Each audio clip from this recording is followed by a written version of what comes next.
Klub slavi 40 godina. Mi svi skupa sa klubom smo i ostarili. Ja sam već u klubu neki cirka 20 godina, ali ja bih samo htio da kažem da je Dubrovnik poznat kao grad gospođa i gospara, da je Dubrovnik poznat po vaterpolistima, grad vaterpola, u zadnje vrijeme postaje i grad stolnog tenisa.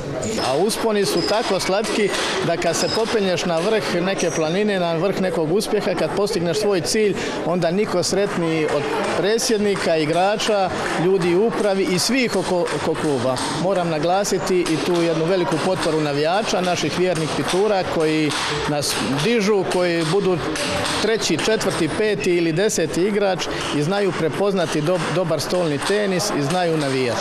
Pa atmosfera je kod nas uvijek odlična i to utječe na igru toliko da nama pomaže, a mislim da našim protivnicima ipak im uzme malo 20% snage i energije. Vjerojatno će nam biti protivnik star koji je pojačan sa 2 Kineza, pa ćemo vidjeti što će biti u finalu.